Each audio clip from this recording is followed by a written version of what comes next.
Hello, testing. Can you hear me okay? That looks better. Oh, maybe I'm a little loud now. Sorry, everyone. Hi, welcome to the March 2026 roadmap. Maybe you can hear me now, but hi. Let us know in the chat. You're joined by me today. I'm the senior community manager here at Dovetail Games, and of course, we're always joined by the wonderful executive producer of Trains, Mr. Matt Peddleson. Hello, Matt. Hello, how are you? I'm doing really good. It's been a long day, but it's also because it's been a really long roadmap, and we've got a lot to talk about. Yeah, really. It's really exciting. How are you doing, Matt? Yeah, it's busy time at the moment, and well, it's always busy time, but lots of fun stuff. And I'm excited. We've got, I think, I was just doing a quick count. I think we've got 15 add-ons specifically we're going to dive into today for the March roadmap. But we're obviously going to talk about more outside of just add-ons.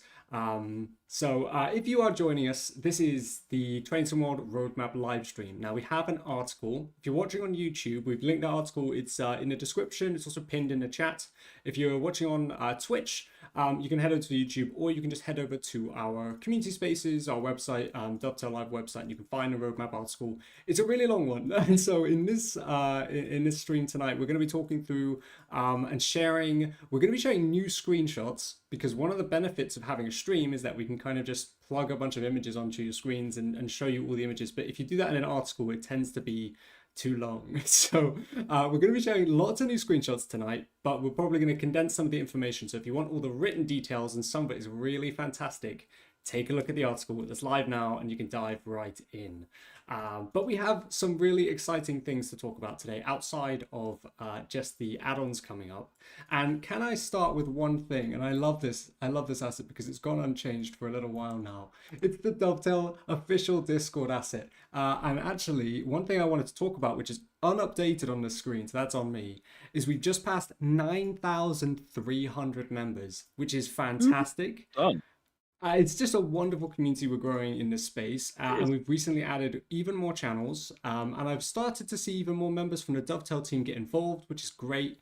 But I just wanted to call out, if you can join this, you can join us. You can see on screen there's a link there, discord.gg/dovetailgames. And there are a bunch of exclusive competitions, events with rewards, and also just insights and conversations with our teams that you can have. But don't forget, there's also fantastic community resources, Discords as well, that you can join. They're all linked in that server, and you can kind of use it as a starting point to go and spread out in the community. So if you're new to the Train Small community, then hello, welcome. We're going to give you a rundown of everything you can expect to come over the next few months and into the future. But why don't we start with a very quick, brief look at the past? So what happened last month? Well, we had a big old festival of rail. It's our yearly celebration of things at Dovetail, and with that came 3 brand new remasters. So these are free updates to some of the older routes in WCML, and these were the Great Western Express, Colne Aachen, and the East Coastway. And these just brought huge, awesome updates to players that had those content, or maybe new people picking them up. And it was just such a fantastic time. And we've seen such a great range of feedback. So thank you, those of you who have shared feedback to our teams. We've taken a lot of these in. We started folding these into some of our new patches for some improvements we can make based on your feedback. But it's also just been great to see that a lot of you are really enjoying it. And again, something that also happened last month is we released one of Rivet Games add-ons, the Class 171 and 377 pack, alongside the East Coastway. So absolutely fantastic month, and I think a lot of people really loved the remasters. But something I want to celebrate, and it's a very special someone. They're on the call with me tonight. It's right here. It's Matt. Matt, you did an incredible thing at the end of last month. The asset is correct by what you raised with the community on your actual event page, but technically speaking, this month, or in February, you raised over £5,200 for Special Effect. And this is a charity that helps people with physical disabilities get access to fundamental tools and equipment that can allow them to play games, that can allow them to have a better quality of life. And everyone that went and supported Matt on your almost 30-hour live streaming weekend marathon, I just want to say a thank you. And I want to give another celebration to you, Matt, because what a record smashing amount raised. That is just incredible. So well done, everyone. And Matt, that is truly amazing. Yeah, thank you. And thank you to everyone that came along, supported, donated, watched, commented, everything. It was tons of fun for me. We raised a lot of money, which will help special effect, as you say. It's tools, equipment, but it's also advice, guidance. They work not only with people who need the guidance and support to get active in gaming, but also they work with devs like us, to make sure that we can give us the guidance we need to try and understand how to make the games more accessible in the first place. So truly a crucial service, and it's a privilege to be able to support them. Thank you for all your support. And just to say it as well, since doing some of these streams and events back in 2023, another thing we called out on the roadmap is that, Matt, your individual events have raised over £32,000 with this community here in Everton.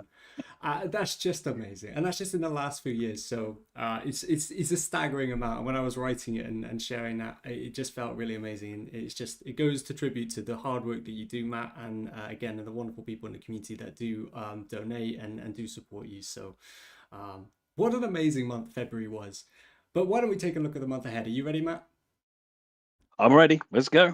All right. Well, we're going to start with the TSW monthly roadmap graphic, and here it is. So as you can see, this is kind of our latest and greatest on when you can expect certain add-ons to release, and kind of some of the progress we're making on various improvements, and maybe a couple of new entries we've had this month as well. I won't linger on this too long because we're going to be diving into pretty much all of these one at a time with new screenshots and images and content and details.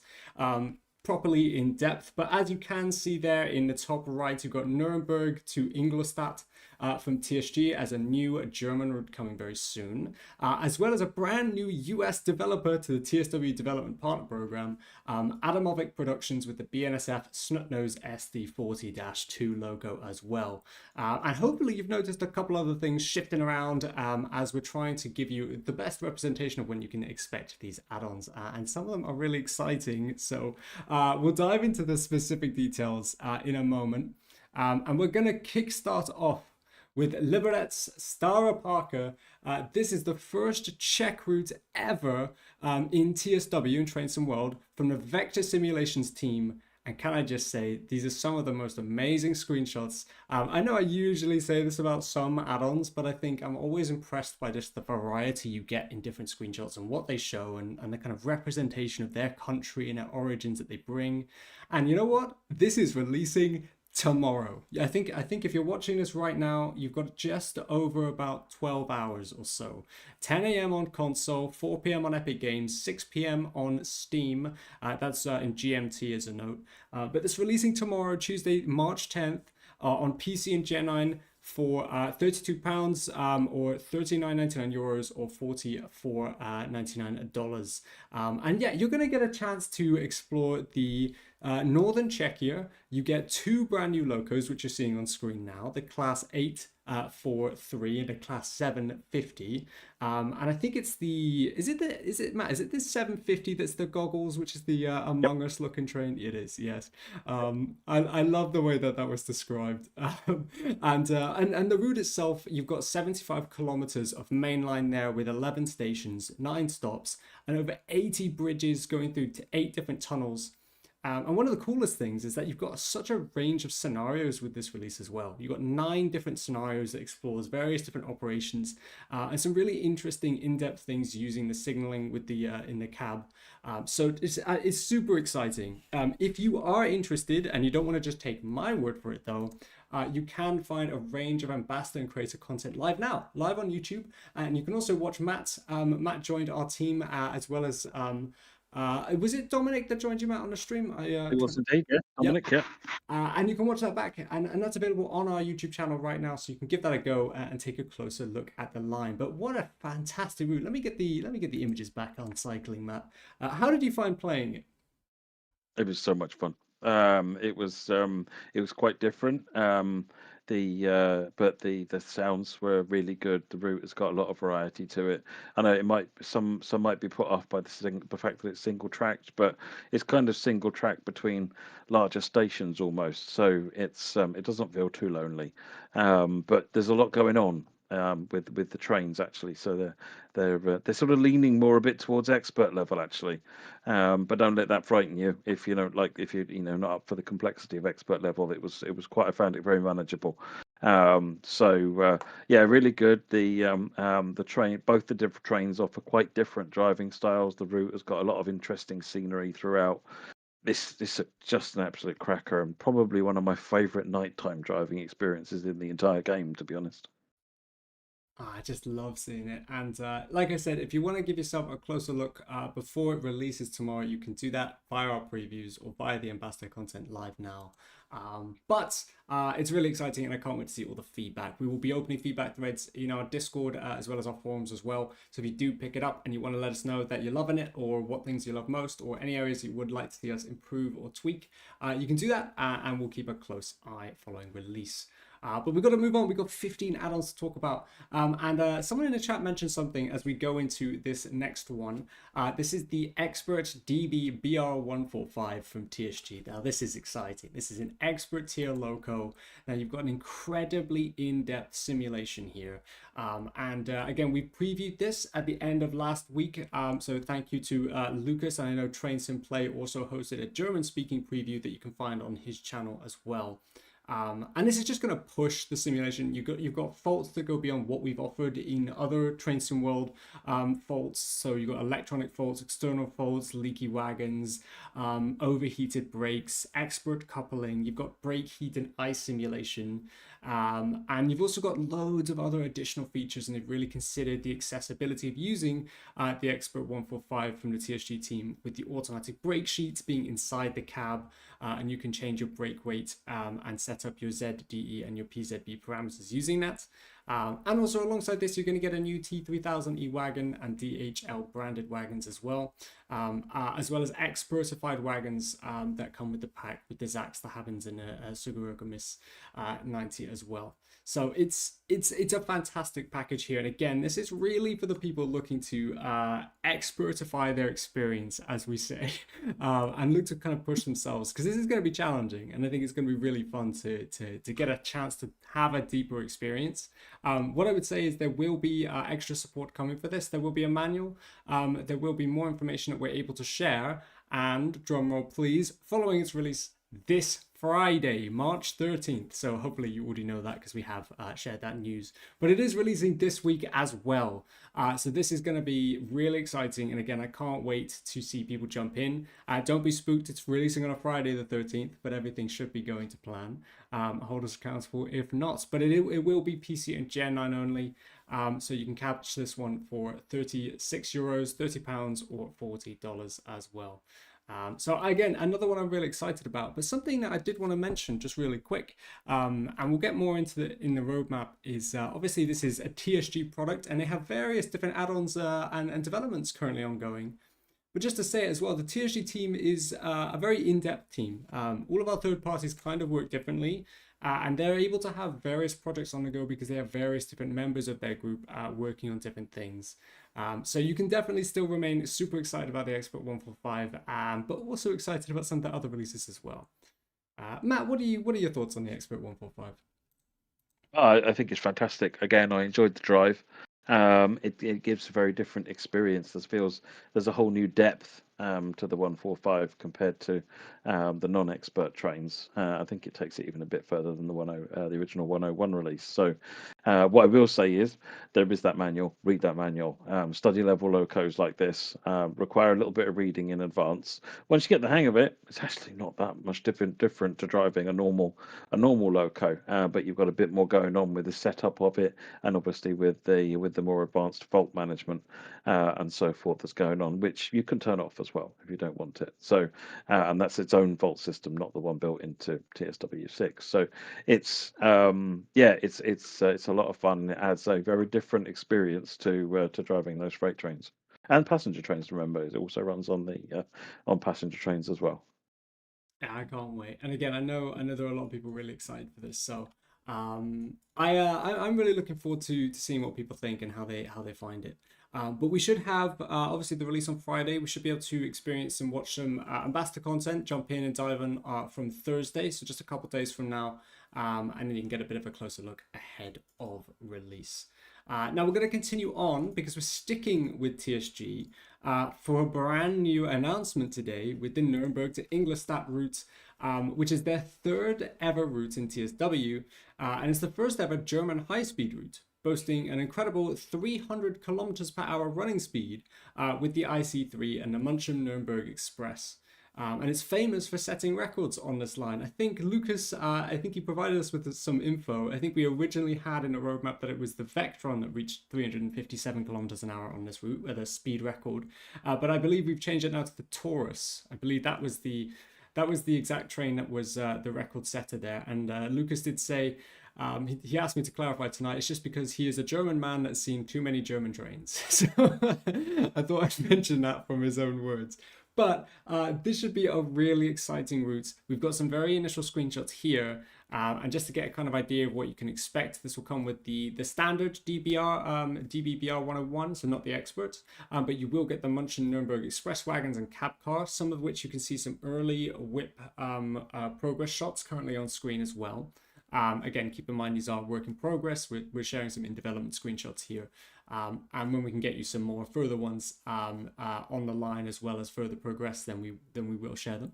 But you can also get the ICE 403 with some slight tweaks to freshen it up, as well as various different coaches that come with the Nuremberg Express and the cab car as well.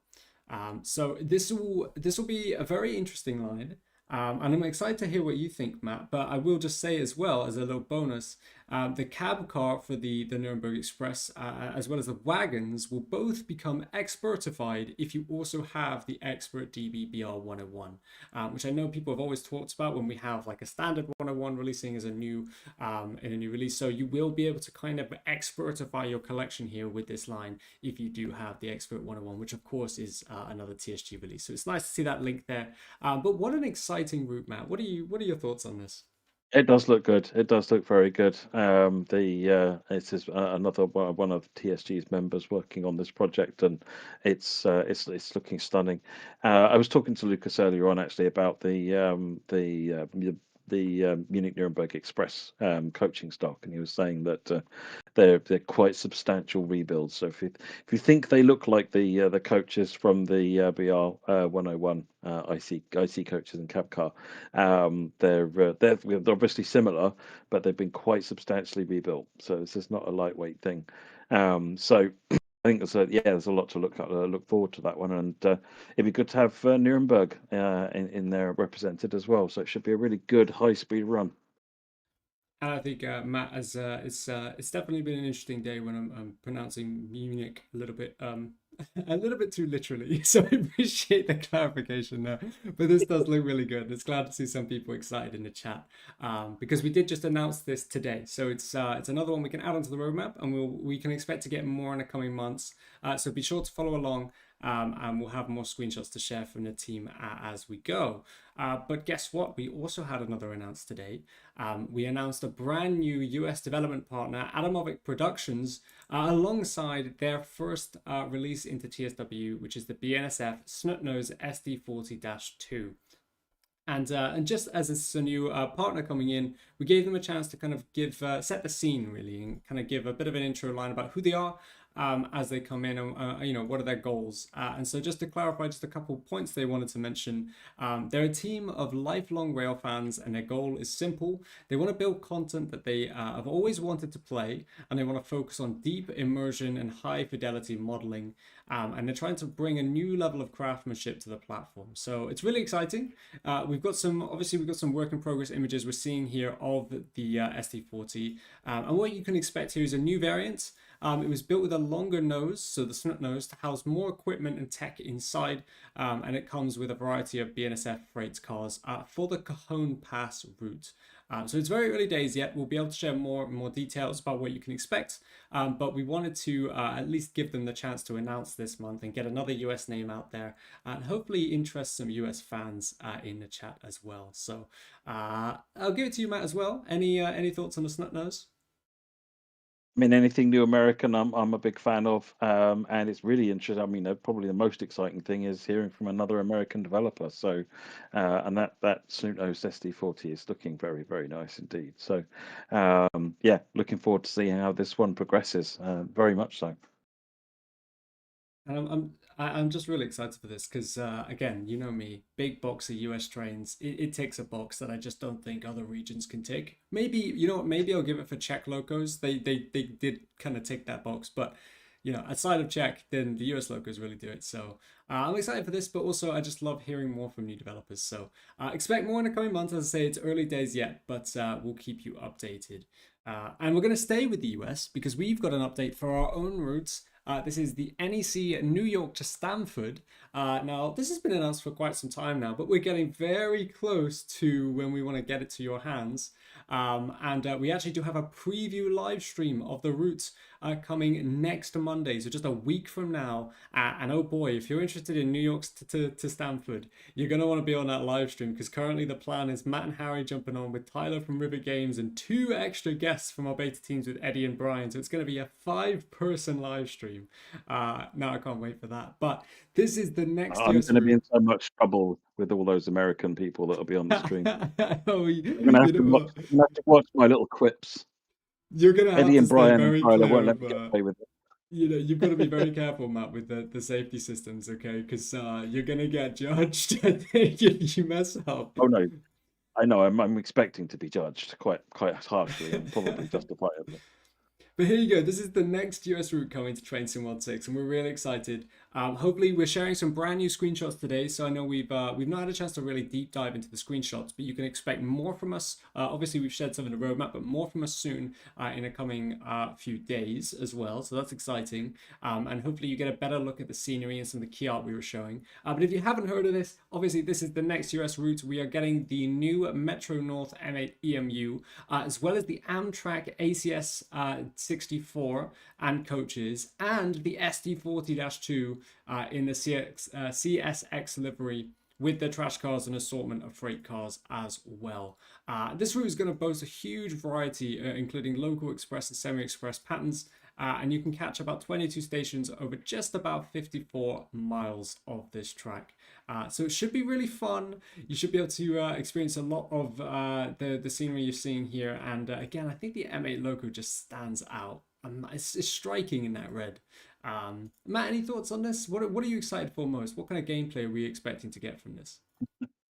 I am playing a lot of this at the moment, and I'm really really enjoying it. It's so if you like the Harlem Line, if you like the Long Island Railroad, this is more of that, but it's also a lot more than just that. So running out of Grand Central Terminal, which now has the low level as well, which is epic. You've got the ability to drive the Harlem Line trains and the new M8. Obviously the Harlem Line trains, not just Harlem, it's the bit out of Grand Central Terminal up to the junction near Mount Vernon is kind of shared, and you've got some of the Hudson Line trains are on that section. Harlem Line trains are along that section. They're the blue ones, the M7A and the M3A. So you've got a really really busy area there from Grand Central progressing up to the junction, where the M8s will then turn off towards the Northeast Corridor around into New Rochelle. And it's lots of stop-start gameplay. You've got expresses, you've got local trains, you've got semi-expresses just with the M8, and then obviously you got some plenty of traffic on the blue M7A and M3A as well. But then in addition to that, if you've not seen that, I'd go and look up the map if you haven't seen the map already, because this is a little bit of a networky route. Because as well as Grand Central Terminal, which, as I say, spins around at Mount Vernon. And then in the Pelham area, you then switch over from third rail to overhead, so that's pretty cool. And then you carry on via New Rochelle up to Stamford at the east end of the line. But then you've also got the line from New York Penn Station, so the other major New York station, which then runs out of the East River tunnels, up past Sunnyside, over the Hellgate Bridge, which is fabulous to see back in the game again. The lovely new skyline, where the team have sort of learned from and built on what they did. Oh, there you go. There's the map.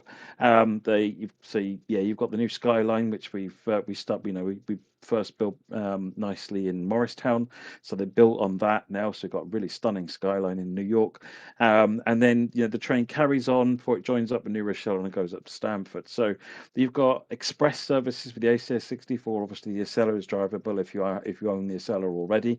The ACS64 and the Amphitheatres are included, and then obviously in the you've also got freight. So you've got Oak Point Terminal, Hunts Point Terminal. You've got the Harlem River Terminal, where the trash cars are. There's one of the screenshots with the trash cars down at the Harlem River, and then you've got all the freight running around. And I think there are some full line runs in the evening as well, that you run as well. So there's Tyler did the timetable for this, and it's a stunning timetable. We need to put a video out, Alex, of being in Grand Central, watching trains going in and out.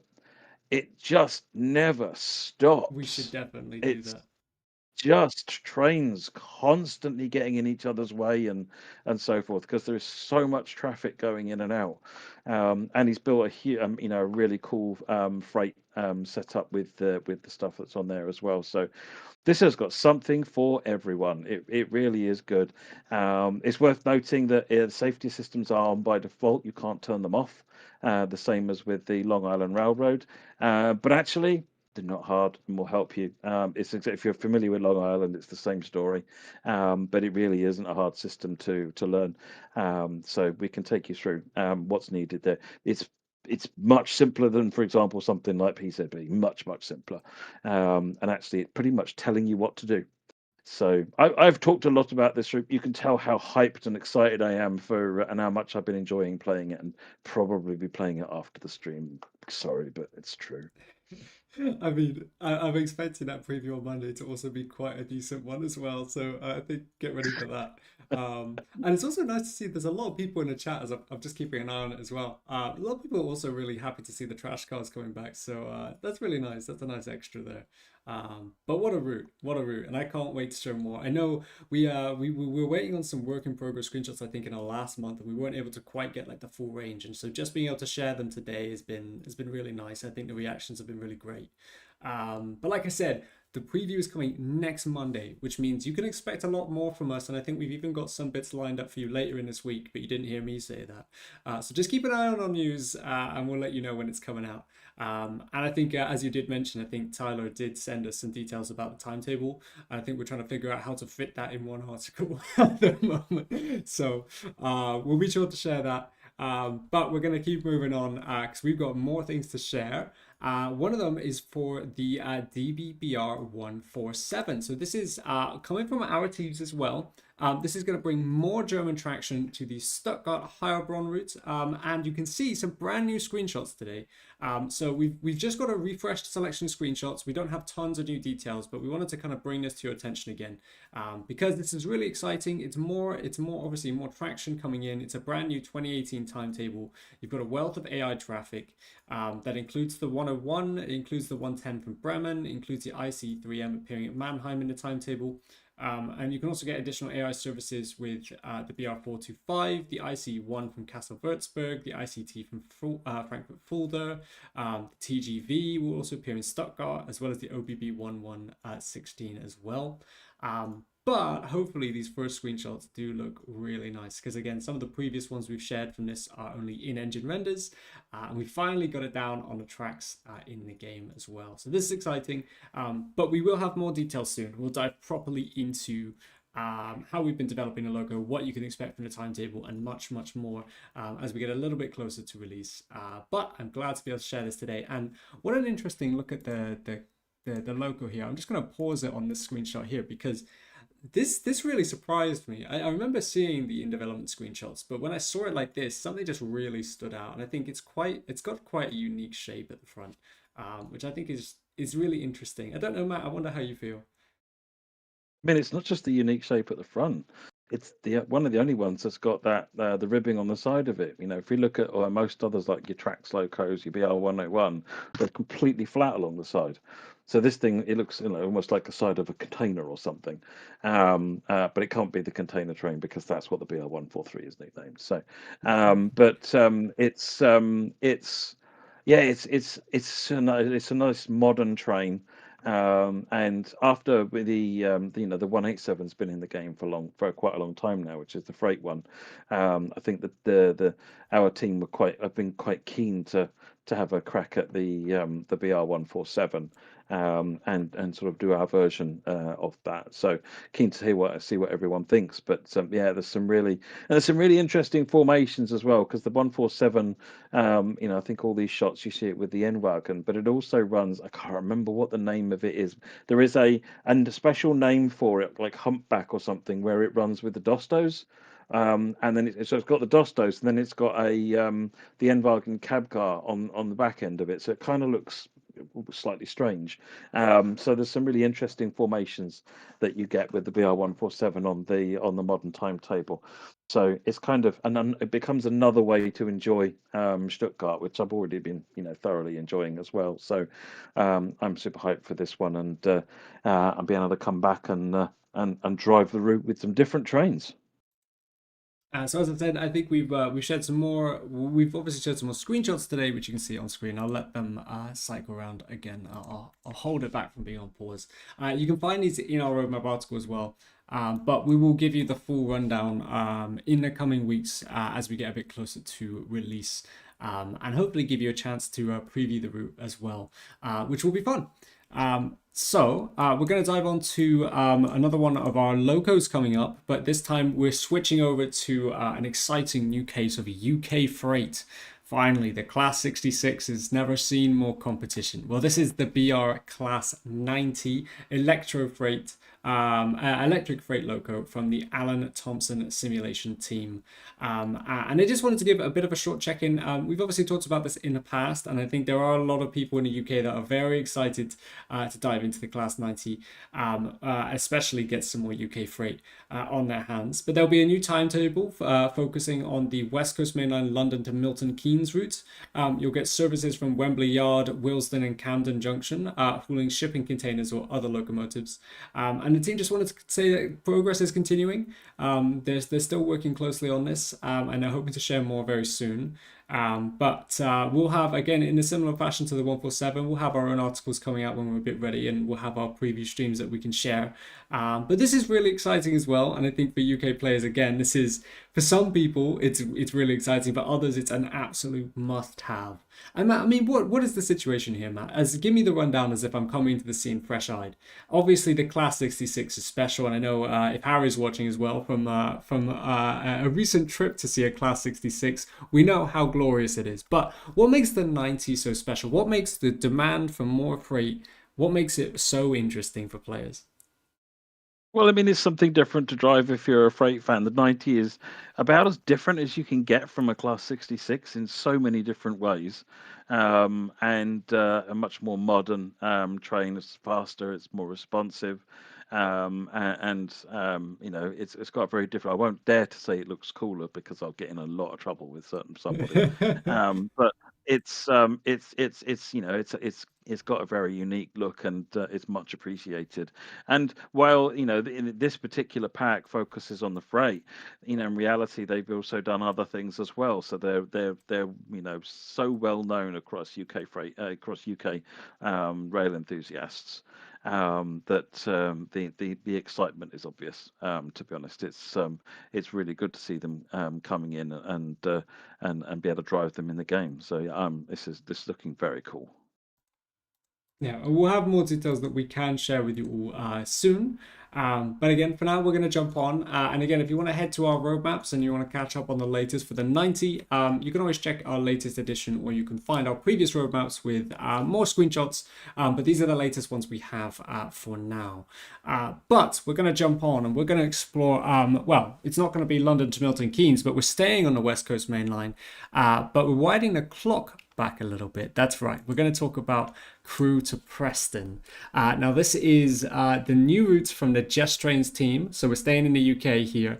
And it's going to be covering a busy section in northwest England, including the railway town of Crewe all the way to Preston, set in 1986. And the Just Trains team have proven that they are kind of history experts for this time period. And it's something that they're extremely passionate about. And this is coming with its own very intense and varied timetable.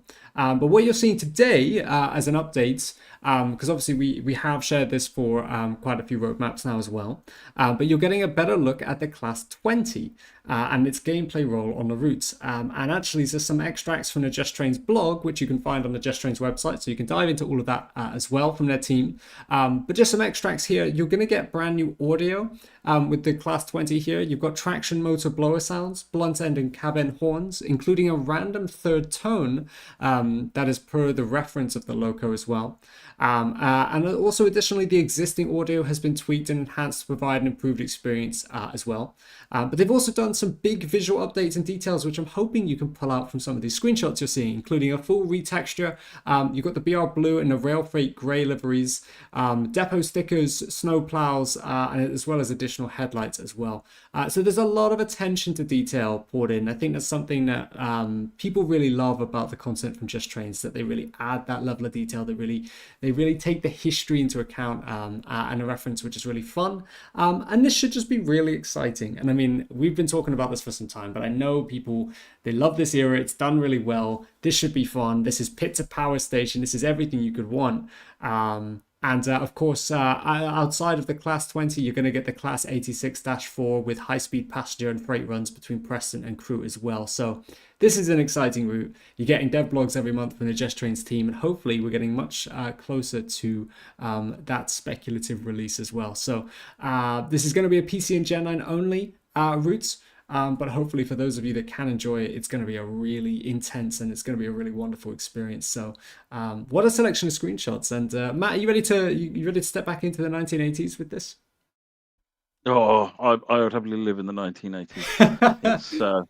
It's the BR Blue era is kind of my favourite era in the railways in the UK, and the chopper it's got such a distinct sound to it, and I love how they've got the snow plows on the 20 as well. So Just Trains have proven time and time again that they can do this period really, really well. So this is another route that's going to be a really, really good, authentic step back in time. So definitely looking forward to it.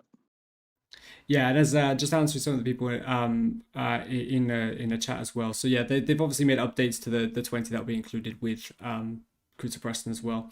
But it is looking good, and it's great to see some people really excited for this as well. And we're going to move on, but be sure to follow along. And again, Just Trains have a fantastic blog they share on their own website as well. A lot of that detail we end up mirroring in our roadmap. But it's always good to support the Just Trains team as well in their spots. So go check that out if you haven't. They also have some insights on some of the other projects, and you can kind of scroll back in the past and see all their development changes, which is really fun, especially if you're really keen on the add-on itself. But we're going to move on, and we're going to touch on something that I know a lot of people are really keen on. We're getting more and more screenshots on the Tadami line by Union Workshop. So let's set the scene here. This is, of course, the infamous Japanese route, the first Japanese route coming to Train Sim World. And again, I know we've been talking about this for quite some time, but it is still progressing, and progress is good. And we're getting some new progress updates from the Union Workshop team. Today, focusing on the Keyha 40 and showcasing some of the windshield shapes. It's been modified slightly since we last saw it, as well as the guard key has been added. And then again, we get a chance to look at some of the different liveries that are in use there as well. But if you haven't heard about the Tadami line, again, this is it's going to explore Japan in the Aizu to Wakamatsu area. You've got 88 kilometers of mountainous landscapes and 28 stations to explore. And it is a very scenic route, but I want to focus on the new images. I do have some of the older ones loaded up, but again, we have been talking about this for some time, but as I say, progress is still good. The team are working really hard, and hopefully we'll have more news about when you can expect to pick this up, because we are getting very close, folks. So hold on tight, because this is going to be a wonderful journey. And I know, Matt, I know you're very keen on this, but let's just show some of the older images of the environments as well. Again, I think I've seen this shot quite a few times, but it still surprises me every single time. One day soon. Just driving along the route does the same thing, to be honest. Have you been able to be hands-on with it yet, Matt? Oh yeah, oh god, yeah, definitely. It's a really fun train to drive, because it's a diesel hydraulic, but it feels more manual than, like, for example, driving a 166, which is also a diesel hydraulic. This feels a lot more interactive in the way that you have to do things to sort of drive the train properly. There's some real technique. I mean, you don't have to master the technique to be able to make the train do what you want it to do, but there's some real technique to be able to sort of have it not. It's a bit like when you're learning to drive and you're not good with the clutch and the car starts jumping around a little bit. You can get a similar effect on this if you're not quite if you don't handle the reverser and the braking quite the way. Then what you'll find is that as you release the brake, the train suddenly leaps off. And it's not because there's anything wrong, it's because you're not driving it right. So there's something to learn with how to drive this. It's really interesting. It's got some really interesting ways that you manage. There's one lever you put in 3 different places depending on what you're trying to do at that particular moment in time as well. It's some really interesting simulation that's been put in there. So no, I've had a drive on it, and it was really interesting, and I love the detail, like some of the interior shots that you're seeing as well. There's the detail in some of the stations is stunning. So very good indeed. And someone's talking about character diversity, and one of the big things going on at the moment is creating characters for this route. So we will have East Asian characters. Yeah, and I think that's really important as well. And again, it's another note to the team that again, progress is really good, and we're sharing more updates in this month, but they're still working really hard, and they want to make sure it lands exactly how they want it, and it lands exactly well with everyone playing it. This is going to be really fun, and you can tell that they really care about this. So I can't wait to share this with you all, hopefully soon as well. So hold on for the Tadami line, but for today we're going to move on. And you can catch up on our past roadmaps. I think our last one we dived more into the collectibles, especially the red cow collectibles as well, that you can kind of pick up. But again, for today we're gonna dive into something that there's a lot of text on my screen, so I've obviously got a script when we do these roadmaps, and some of this helps me just call back some information. I mean, I wouldn't be able to remember 15 or more add-ons worth of detail to some of the specifics that I have without getting confused. So I do have a script, and this takes up most of a page. We're talking about the Medway Valley line from Firefly Simulations here, folks. This is going to be amazing. And maybe there's a little bit of bias from me here because I'm looking at a page of text, but if you haven't heard about this, we're going to the Kent countryside. It's going to be packed with details. You're going to get signal boxes, crossings, bespoke information, trackside clutter. The route is fantastic. But today, we've actually got some information from the team. And hopefully what you're seeing there in the background, as I know, is just a selection of images. Some of them are new, some of them are from our previous roadmap as well, showcasing the route and showcasing what you can expect. Including the class 375 there as well. What we've got today is insights from their team, very in-depth insights from their team, as a note, about what you can expect from the class 375. And I want to give some props out to Moreman978 in the chat, or James. Thank you, because I know you have you've done a lot of work helping write some of this out, so a lot of these words are your own. But I just want to give everyone a rundown of what to expect, because the 375 coming with this release is going to be very special. There's been a lot of attention put into the features that you can expect.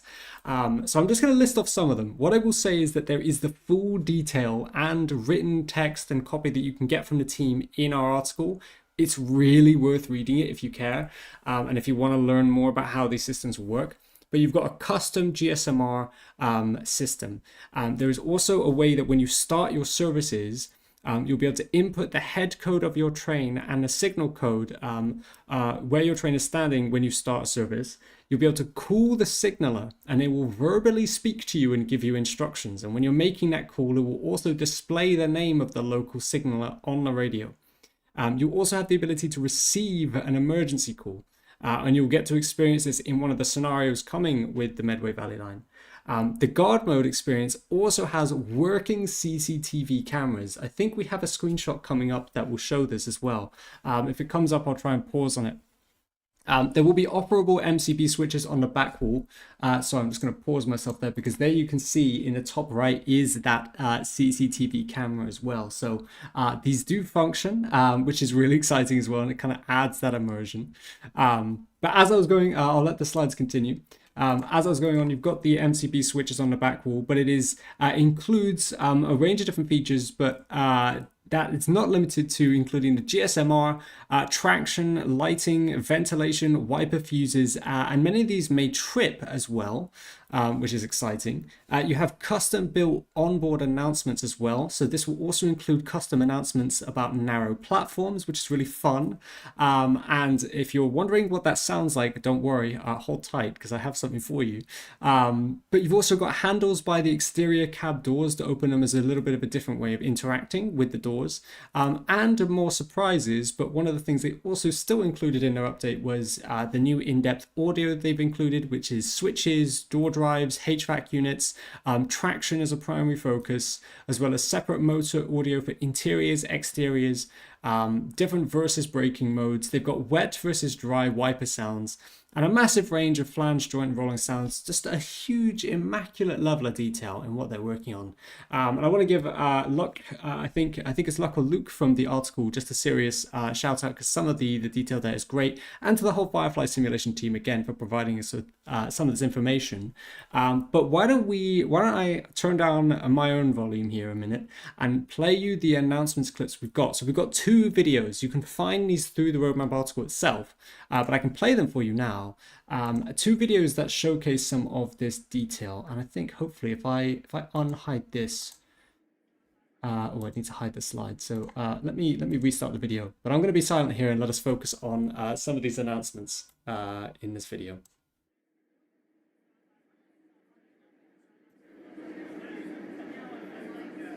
We will shortly be arriving at Beltring. Would customers please take care when alighting the train? This station has a narrow platform.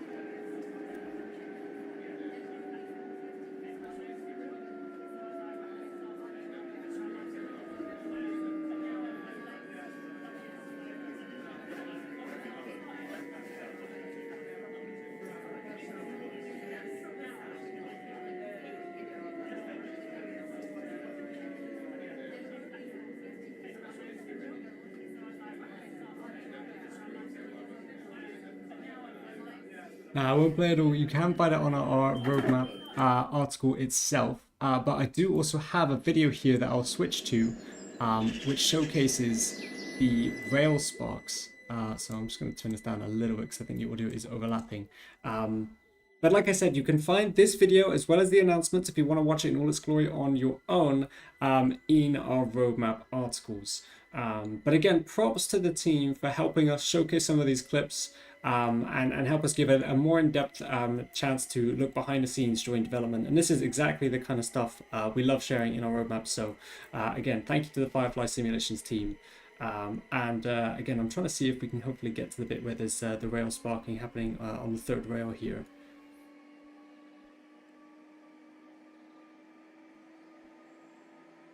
I'll let this play, but Matt, what are you thinking? Oh, there we go. We had a couple sparks.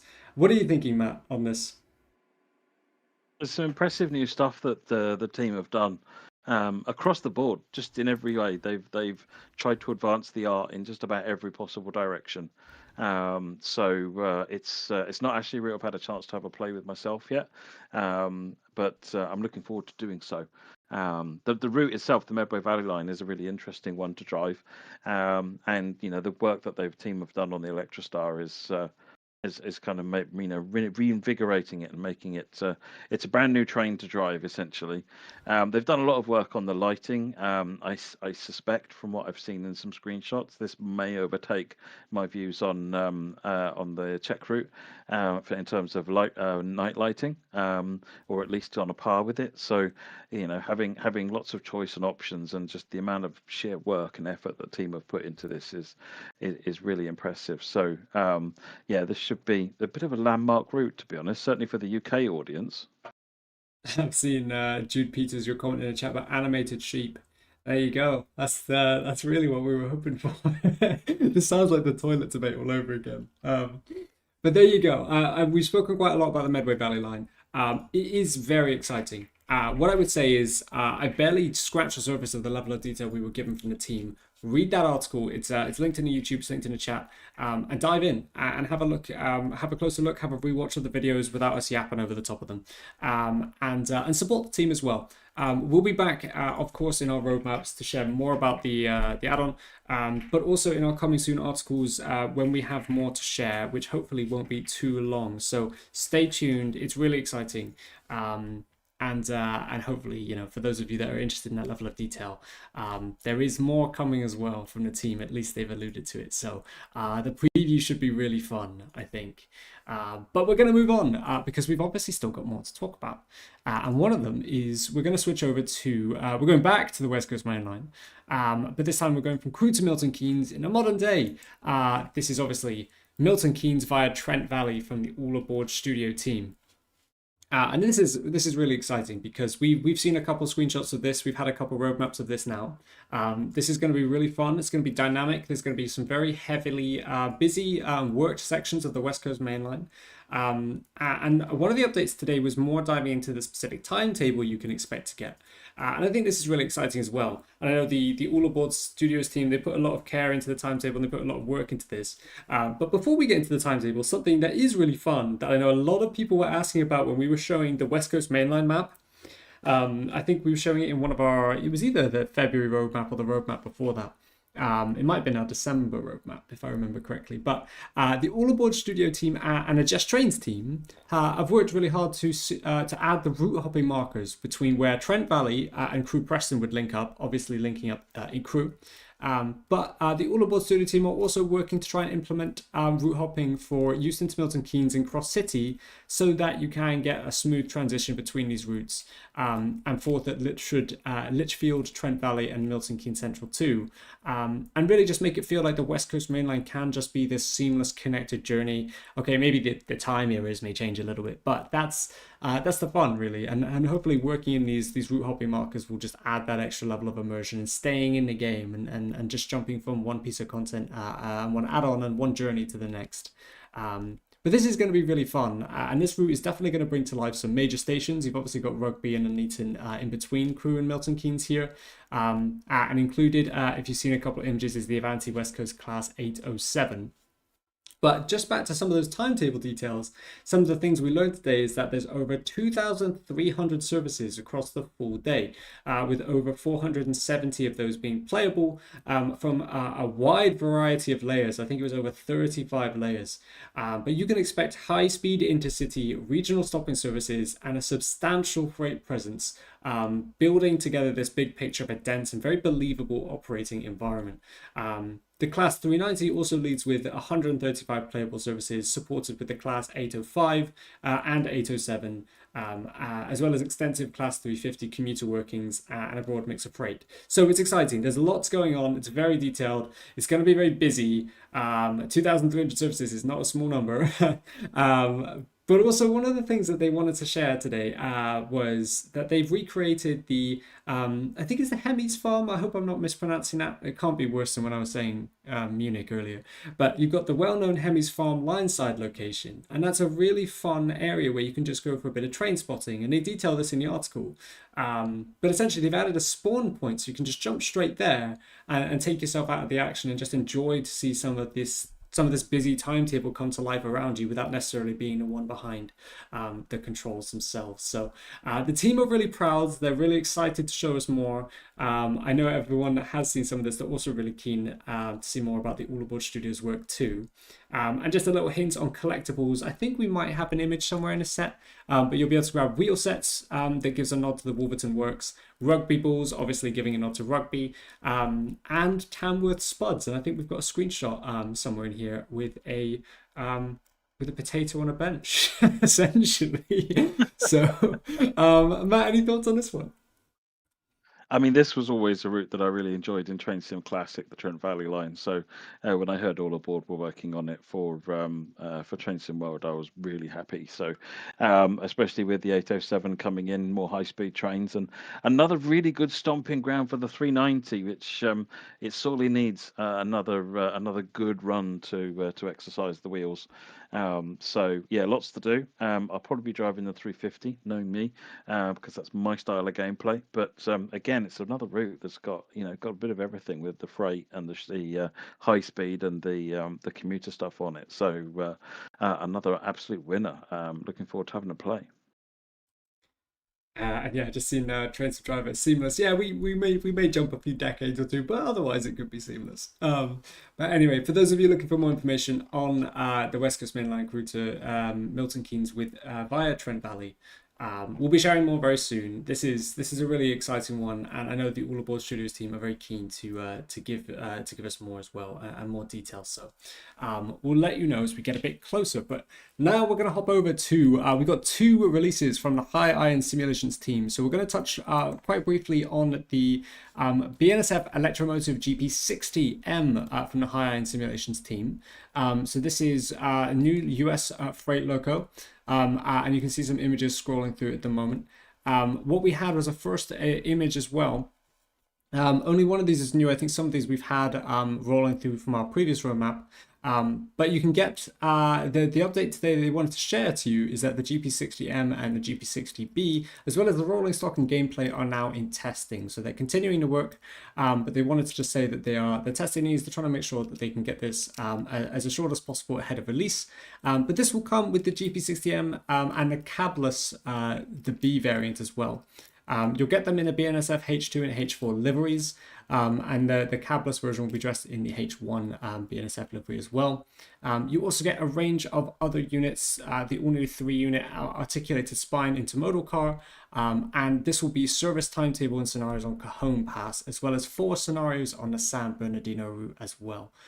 So this is exciting. This is going to bring extra stock for the US audiences as well. And one of the areas that you can really make most use of this is also kind of tying in with some of their previous add-ons as well. That adds gameplay to the Cajon Pass with the Santa Fe on Cajon Pass gameplay pack as well.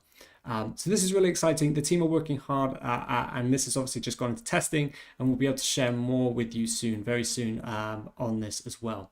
But they did want to dive into more details on the Southern or Pacific Line's Hayden branch route that they are developing. And actually today what we have for you is a brand new range of images. Now this is something that we haven't been able to share some new screenshots for the route at least since December. So let me set the ground here for you. This is a new US routes coming from their team. And this is a first for the High Iron team as well. So at least in TSW. So they're working really hard to make sure they get this right and they focus enough attention to the details on this as well. This is going to be set in Ray, Arizona in 1980. And it's going to be very heavy all around the clock. This is going to be 20 miles. You go straight from taking copper ore to the factories and where they make the copper bars. And it's going to be fun. It's going to be very trucker based. It's going to be very big. It's going to be very freight. And as you can see here, you've got some behind the scenes screenshots of these locos before they're in the route itself. From the High Iron Simulations team. So again, keep in mind some of this is work in progress. As you can see here, this caboose screenshot is very work in progress. Don't worry, those aren't the final colors. Those are just the in-engine shots as well. But the team are very excited and they want to make sure that everyone can get a bit of an update on how they're doing, especially for the US people interested. But as a quick rundown, some of the equipment you'll get for this route is the Southern Pacific Electro-Motive GP35 in the Scarlet and Grey livery, the Southern Pacific C30-4 steel bay window caboose. You've also got the Mago-built ore hauling gondola with dumping capabilities as well, a 43-foot asset tank car, and in the Southern Pacific 56-foot anode flat car as well. So it's great to see more progress. Again, I think this was one of the ones that when we announced it in our season of reveals at the end of last year, it was something that really piqued my interest because I don't really see these kind of screenshots in many other releases that we do.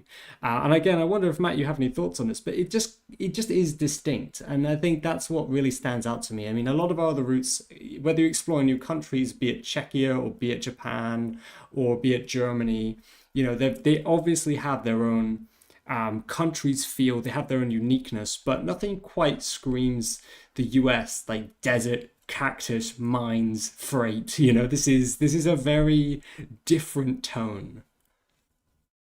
Mariah's Pass and Donna Pass would like to call to differ, but yes, it is good, and I mean it rings true with the red and grey of the Southern Pacific. I've always liked the red and grey of the Southern Pacific. So when High Iron announced they were doing the Southern Pacific heritage route or older route, I was really happy. And see, this is the first time I've seen some of these screenshots actually, and they're absolutely beautiful. And GP35 is looking superb as well. So yeah, this is it's looking superb. Look at that screenshot; it's amazing. So yeah, I'm looking forward to this. It should be really interesting. And as I say, we'll be able to share more images and screenshots as we go. One final thing I did want to mention from the team as well, before we move on from all of the good work that High and Sim have been doing recently, is that they also have, they've lined up a range of Santa Fe on Cajon Pass gameplay pack improvements as well. So these come with a bunch of different fixes for the C40 -8W cab. They've also fixed the issues with it not appearing in Livery and Formation Designer, as well as much more. I think we shared some details in the roadmap, but they want to just make it clear that they have seen the feedback from the pack, and they are working with players to make sure that they can include some of those improvements in our next updates. So stay tuned from us from when we can deliver those updates. We do have some more patches that we'll talk about after we've got through the add-ons coming up shortly as well. But they have been working hard, and so it's not just on their packs as well, but going back and making sure they're doing improvements too. So that's all we had from the High Iron Simulation Group. Now we're going to go over to, we've got a couple more. We're going to go over to Virtua Via 360. So the good news is, everyone, we have some fantastic new screenshots, and I'll let these roll over. But for those of you that have read the roadmap article, you'll realize that the Virtua Via 360 update this month, it isn't necessarily amazing news. What they've shared is that they've unfortunately had a range of different setbacks over the last few months, really. And it's been quite tough for the team. And they really just wanted to use this as a chance to be quite candid and just share with the community that they're working really hard, and share their support, really, because they've had a lot of love from the community for the Lisbon Setúbal add-on that we've announced back in December. They know people are very excited, but yeah, I think they've had they detail it in the article, but they've had different server issues, and I think sometimes there's also been sickness in the teams as well as different weather storms. So it's been pretty rough on the team, and I want to just say thank you for Virtua Via 360 for giving us a little bit of an update and letting us know. It has been challenging for them, but what they've said is, despite the delays, they're still here, they're still committed. They want to thank the community for being very patient, and they wanted to give us an update with some of the new screenshots. And might I add, these new screenshots do look rather lovely. I think the last time we showed some of this route off, we had a video, and it was showing some of the Vertigus licensed trains, but it wasn't. It was still very clearly work in progress. I think even the liveries on the trains were still work in progress. But you know, we've got an in-cab shot here. We've got a couple screenshots of the trains moving around the environment. So good progress is happening. But yeah, again, big support and big love to the team, obviously working on this from the Virtua Via 360 side. And again, I hope people are still excited, because when we are able to show more will be coming pretty quickly, because they are working very hard on this. And again, this is going to be exciting. This is the first time we're going to Portugal in Train Sim World as well. And you can see here, I think we've got some great vineyards as well. So Matt, what do you think on some of the images we've been seeing? Looking at that emu, thinking I want to get behind the controls of it. It looks so much fun. I love how it looks, and I think one of the shots looks like it's from the cab of it as well. So, yeah, those screenshots are a treat. Best wishes to everybody on the team to get through the challenges they're facing. It's worth the push. This looks like it's going to be a stunner of a route, and well worth the effort put into it. So, yeah, well done, and keep going. Yeah, and I echo just Snake Biters in the chat there as well. Again, like waiting, patience is the game here, and making sure that they release it to a standard they're happy with is very important. So, like I said, we'll keep you all updated in the coming months with Lisbon to Setúbal. But we have one more update. And of course, it's the first time since our first announcement back in December for the Rhein-Neirs-Bahn route from the FolezzWorld team. And we've got some great screenshots from this, and I am very excited for this. So we get a little bit of a chance to see the development here. We get a chance to see some of the scenery, some more vegetation between Duisburg and Rhein. I think I'm hopefully pronouncing that probably slightly wrong, but maybe not terribly wrong. But it's almost complete. They're just working through a couple final checks with the environment before they push to the kind of next stage, and ensuring that they can give the best possible quality as they work up some of the industrial areas as well. So the timetable is currently full of passenger services on the route, including AI, and they're really excited to share more with the team. And this is the first batch of screenshots. I think we've got about 9 different images here cycling through, so we've still got a couple more to show you. But it's great to get more of an update on Rhein-Neirs-Bahn. And I'm hoping that we will be able to get more come a little bit closer to April as well. Any thoughts on this, Matt, since we announced back in December? No, I mean, these again is the first time I've seen the screenshots of these, and it's looking good. But yeah, you may recognize the name FolezzWorld as the person who did the recent Kolnaken remaster. So you've already seen some of their work. Yeah, looking forward to seeing how this one progresses. And as I say, follow along in our roadmaps. This is going to be a really exciting one. And I know a lot of people are also really keen to see the Kolnaken remaster as well.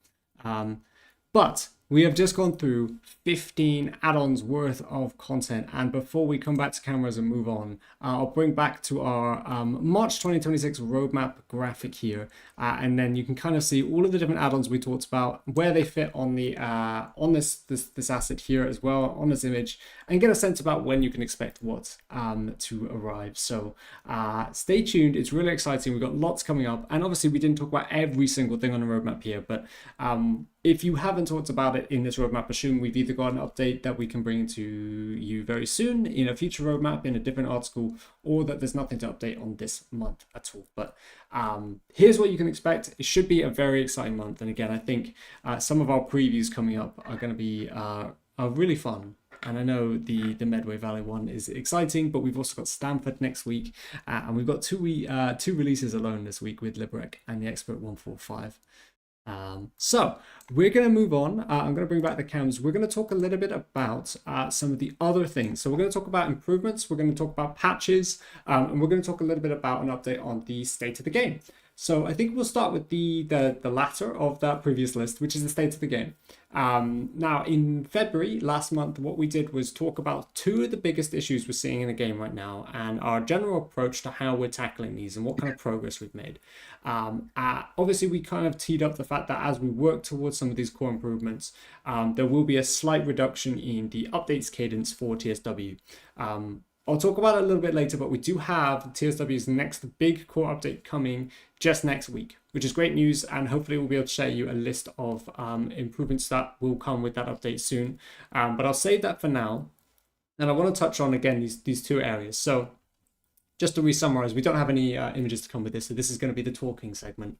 The first one of these issues was about mounting. Now this is specifically it was the PS5 add-on mounting limitations we were seeing, and again, this isn't necessarily just about PS5 here that we're trying to resolve, but we were seeing issues stem from people primarily with PlayStation 5. So what the issue was, just in a nutshell, is essentially certain levels of content weren't able to load or weren't loading correctly due to the mounting. So essentially, when you're loading your files with a volume of DLC, let's say you have 20 layers for a certain add-on all coming in, each of those will have a respective amount of size. So 200 megabytes, 1 gigabyte, 5 gigabyte, and so on. But there was actually a hard limit to how much you could load, or better said, mount at any one time. We've recently discovered, again through working with Sony, that this is a platform-based limitation. And when you go over that limit by having, again, too many add-ons or services or layers being loaded all at once, bad things happen, which means content doesn't load as it should, or services go missing, for example. So we've obviously talked about that last month, and our goal was to have some improvements for you pretty soon. I think when we talked about it, we were hoping to have them by the end of February. What we have done is we've started making some good improvements. We don't have wider scale improvements yet that just necessarily fix the issue and we click our fingers and it's done at this stage. We'll need more time to kind of assess the impact of the changes we've made. But what we have done is take a chance to look at dependencies and make changes that should free up the volume and hopefully reduce the amount of presence this issue has. And again, I'll let Matt do the technical in-depth side of things as you were a bit closer to this level of detail. But one of the good changes we have made is things like Stuttgart. One of the things we've removed is the dependency when you're playing Stuttgart from Frankfurt S-Bahn, specifically around the 423. And this is just one example. So instead of needing to load Frankfurt S-Bahn or mount Frankfurt S-Bahn to access the BR423 Loco, we've actually natively brought that in as part of Stuttgart's timetable, preventing the need to even load Frankfurt S-Bahn and therefore freeing up, I believe it was 24 gigabytes of volume instead of having to actually mount that amount of space. Now I'll let you take over on the technical side, but that is at least some good progress we've made in the last couple of weeks. Yeah, so there's a couple of fronts on this. So just a brief outline. The mounting situation, which is how the PlayStation works, is all an internal mechanic. It's not something you can see happening. But essentially, every game that you have is in a hole, is like it's on a disk somewhere, essentially inside, or on a zip file, imagine, or something like that. And every piece of DLC is also on one of those as well. When you go to play a game, it will mount that zip file. It will open that zip file up, and then it will look for all the DLC, and it will mount those ones as well. So the limitation so add-on manager was originally developed, for those of you that have been around for a while, remember the saga of how long it took to get add-on manager in and the problems that it solved. Add-on manager was originally designed to solve the problem of the maximum number of things that you can mount at one time. Which was introduced, wasn't present on the Gen 8 consoles and was introduced on the Gen 9 on PlayStation 5. And so add-on manager meant that we had a way of controlling how that works, so we could stay within those limits. And that was good. Now, it seems like what it is there's another limit, which has always been there, but we're now becoming more aware of it, which is that you can only mount 64 gigabytes of compressed archives, which is problematic. It's problematic for a small number of add-ons, essentially, that peep over that, or in some cases smash through it. So the vast majority of the collection is actually underneath it, so you won't notice any problem with there. When it goes over those, the only thing that you might notice is a layer might not, a layer might not be active, for example, or a substituted loco might not come in, because as soon as it hits the limit, it just stops. It fails all of the mount requests after that point. Again, as Alex has said, for Stuttgart was going over the limit, but it's only going over the limit by a little bit. So by taking the BR423 and bringing it into the actual Stuttgart package itself, you eliminate the need to bring in Frankfurt. We also found that there was it was trying to access or mount the whole of the Ruhr-Sieg route just to access a single wagon. So we've copied that wagon, put it in the core game. So you'll find that in Training Center now, which means it no longer needs to load Ruhr-Sieg. Then when the 423, we actually took the opportunity to scrub off the Frankfurt S-Bahn logos and put the Stuttgart logo on the side of it as well. So it sort of customized it a little bit. It's still basically the same BR423, but the logos on the outside are more appropriate for the region. But that means that when you get that update, that'll all work on Stuttgart. Now, so there's two areas in particular. The first one is that they're in going through this, the engineering team have identified some areas where they can change how it does the loading and unloading, which have made it more efficient in how it works in terms of, so it's lower, it's sort of made it work better within the limits it has to work with. It doesn't solve the problem entirely. I'll come back to that as a second case. But also in doing so, they found a few issues where sometimes packages don't get unloaded properly, and that means that the next time around you've got less to play with when it knows the next load of content in. So those issues have been fixed. They're going through QA at the moment, and we'll get that out as soon as we can. So those changes, some of which offer even a minor performance improvement on PlayStation in terms of the load times, and particularly in the first instance when the little train wins on the bottom of the screen. It's not a substantial improvement, but it's an improvement. And the second factor of all this is that fundamentally, if you need a train, you need a train. Not much you can do about that. So if the timetable requires a ton of different trains to make it work, and then it will try and load all of those trains. And if any of those trains require other content, like other packs, like routes and so forth, it will also scale down, and you end up with this escalating number of things that are trying to be loaded to get everything loaded in, and that's where you can run into problems. So we now have a tool as part of our build process, which will actually analyze as part of the build process what's going on and how many packages a particular route or a gameplay timetable actually requires. And then it will, if that exceeds, it will then flag up that there's something to be looked at there. And I think the last time I looked at the report, we're talking about maybe four products that have got that issue, where they're going a bit over the limit. And like I said, they've always been doing that. This isn't a new thing. We've become aware of it. So we're working with the internal packages and a couple of them are third parties to work out how we can tune and optimize that. So we can bring those packages down. Now that means that they have to depend on less, but those are the constraints that the platform needs us to work within. So it's some changes like that, and it may be that in looking at that, much as we did here, we didn't just remove the dependency on the Frankfurt S-Bahn for Stuttgart.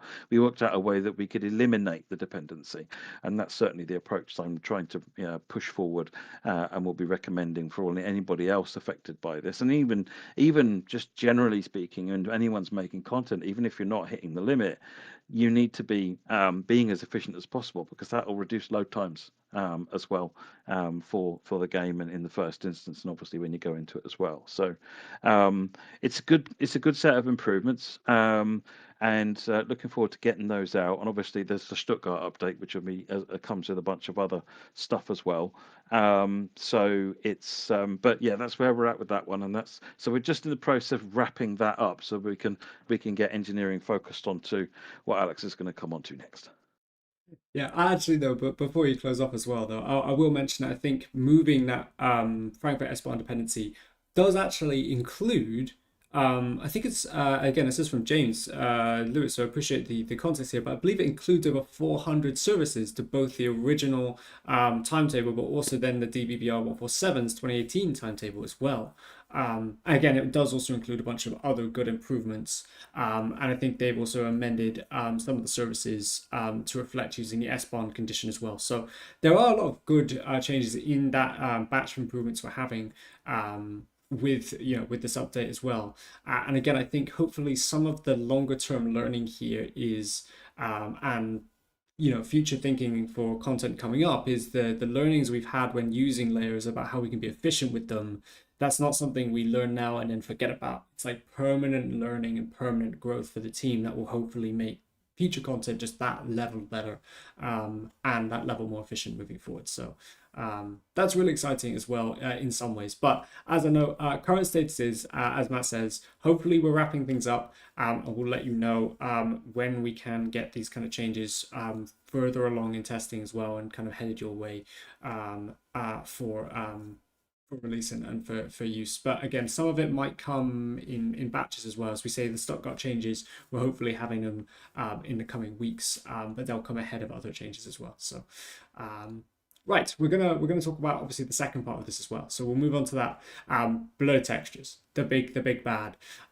This is obviously something very aware for a lot of players. It doesn't really matter which platform you're on, but it is mostly affected on platforms that tend to have a smaller memory budget, and that does also tend to be console. But it can cause, essentially what we're talking about here is when things look really low res and things look really low texture. Now, we have made some good progress. We're still working towards trying to release like levels of fixes that players can really see the impact of. Now, last month, what we did was try and set up the idea that this is not just like a single fix that we change a line of code and everything works and you won't see it. It's very much going to be a case-by-case, content-by-content update. Optimization is in kind of two halves here. So you've obviously got engine optimizations and tweaks we can make on the broad scale, but then you've got the kind of micro scale where we've got to make changes and optimizations to like the content specific and the route specific details and the loco specific details as well. So what have we been doing? Well, a couple of things that we wanted to talk a little bit about. Some of it was actually, interestingly, if we go back to the Firefly simulation team, uh, if you noticed early in February, we released a Southeastern high-speed update. We ended up reverting that. That wasn't intentional that that went out. But some of the work that was included in this was a very early view and a very early patch for improvements we are trying to make to the Southeastern high-speed routes on behalf from the Firefly simulation team, should I note. They've done some really great work on optimizations that we're hoping to share with you soon when they're fully ready, that will start exploring some of the work that they're doing to optimize further and to kind of bring that higher level of optimization. But also our team optimizations and various upcoming add-ons. How is that work being applied? Well, I think one of the questions I saw in a Q&A thread, which was interesting, is that, well, we're doing this work on blurred textures and we're looking into it, but what does that mean for, say, we've got our releases just this week. We've got releases later on in the months ahead. What does that mean? Does that mean we'll have to wait even longer for the newer releases to get some? But actually, it's worth just acknowledging that a lot of the work that's really going into this is investigation and learning, rather than necessarily just like code and work and engineering hours plugging in. And what comes from learning is obviously knowledge. And so the plan is obviously some of the things we've been learning about how to better optimize, we're already feeding these forward to our third parties and to our teams and to our developers we work closely with, so that the products they're developing, the add-ons they're working on, some of the fantastic stuff we talked about in our roadmap that they're currently developing, can actually already take some of this learning into effect and kind of learn from it and hopefully come out with content that's already being a higher level of optimization and have a deeper level of optimization kind of considerations being placed before they release. So we're not quite there with the full picture yet, but kind of testing happens on both sides. We're sort of trying to understand how we can make improvements to what we already have released and already in the hands of players, also from a core level. But there is kind of forward testing being passed onwards that hopefully third parties can release with some of the upcoming content. Now, I don't know if, Matt, you want to update with the latest from your side as well, if there's any kind of deeper level facts that you can explain into this as well. Yeah, so we've got texture optimizations on Southeastern High Speed, which are the ones that partly went out and then got reverted. And I was actually happy to see a couple of people message me saying, "Oh, this is running a lot better now." So partly sad to revert it, but it needed to be done because it wasn't ready yet. So looking forward to seeing those fixes go out properly. We've also got some additional work that's been done on East Coast Mainline, where we've done a pass over the route textures to see what impact that has. And that saved a considerable amount of space, and actually kind of feeds into the previous point because it's literally made the package file smaller. It's been by a notable amount. So some of these things kind of dovetail, if you'll pardon the link, into each other. So that's quite interesting. So again, at some point we'll look to get the ECML update out as well, so that you can you can look at that for yourself. So yeah, it's really kind of getting those out is kind of the next step. And now that as the engineers wrap up on the package issue, the engineering team will then start really focusing in on core issues relating to the texture pool, while we carry on looking at, the rest of the team carries on looking at the sort of the content issues, because sometimes the problem is a bug in the core or some inefficiencies in the core. Some of it is just content that can be done better, and we're finding ways that the content can be done better. So there's multiple fronts that are being pulled for, being progressed on that side of things. And in fact, just a slight sneak preview, we have actually trialed some of these changes on Stamford route as well. So it'll probably be the first route coming out actually with some of these changes, both to the routes and to the rolling stock. With some of those optimizations, so it should be an improvement on that side of things. Ashley says, will this help with hitching issues? Not especially. I mean, it won't hurt that there's less to be transferred onto the GPU, because that's a clear benefit. You've just got less data transfer going on internally, but in reality, that probably have minimal impact on the hitching issues. That's related to world translation as the train goes down the line. And we haven't got any improvements on the roadmap for that. So yeah, there's lots of work coming along, and we're trying to push things forward in different ways across different fronts, and we'll keep updating you as and when there is stuff to feed back on. But we really appreciate your feedback. And again, our goal, at least when we share on a roadmap, will just be trying to give you a good, candid insight into where we're up to each month, progress. Again, we've got a couple wins as well. I think that forward learning and some of the things that Matt was mentioning about not just Southeastern high speed, but also East Coast mainline and in Stamford as well, notably. So some good progress is being made from the teams. And again, hopefully a lot of this is it's not easy to necessarily update on from what you see as a player, because a lot of it is investigation and learning and knowledge and process. So there's a lot of that which we're now getting on top of and then folding into our own processes too. But that's the update, at least from the state of the game on our two big issues. Now, I know we talked about at the end of Feb, some of the core patches for TSW are going to be a little bit slower, not massively slower. We're still scoping at 1 a month. But that is about half as often as we previously did. But what I can say is we have a Train Sim World 6 core patch next week. Included in that will be E94 improvements, which I know was mentioned on our Q&A thread a couple times, as well as more. We have some full list of patch notes coming out that we'll share hopefully ahead of the launch of that update, and then you can take a look at what we're looking to change. But we'll share that with you very soon, possibly towards the end of this week in its own article.